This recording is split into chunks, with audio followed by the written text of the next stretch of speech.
Eh bien, me revoilà, ce 6 décembre, jour de la Saint-Nicolas. Oui, j'ai fait une petite allusion à ce saint qui a une grande place dans ma région, en Alsace, et dans d'autres régions aussi.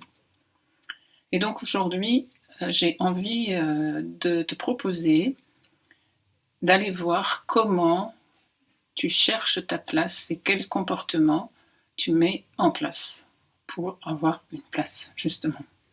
Il y a plusieurs sortes de comportements. Il y en a un, moi, que j'ai utilisé beaucoup, c'est la communication. Comment communiquer avec les autres pour montrer que je suis là. Peut-être déjà tu fais, moi je l'ai fait souvent. Alors, une des premières choses que j'ai fait, c'est de parler sans avoir rien à dire en particulier.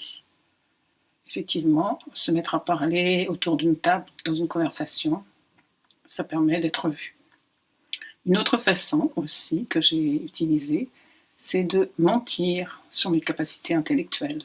Dire que je connaissais des choses alors que je n'en avais aucune idée. Ça aussi, c'est se montrer.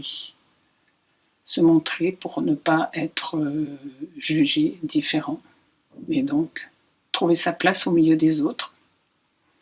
Il y a une autre façon aussi, c'est d'intervenir dans une conversation en donnant des éléments, des arguments qui ne m'appartenaient pas du tout, que j'avais glanés à droite à gauche, que je n'avais pas vérifié, pour rentrer dans la conversation.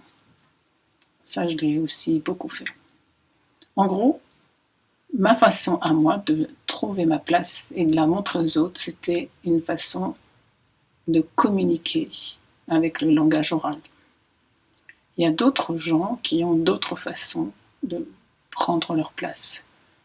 Et toi, es-tu sûr que tu prends ta vraie place ou es-tu sûr que tu prends la place qu'on te donne, que tu crois être ta place?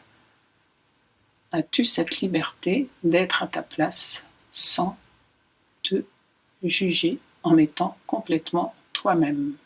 Voilà, je te souhaite une belle journée et à très bientôt.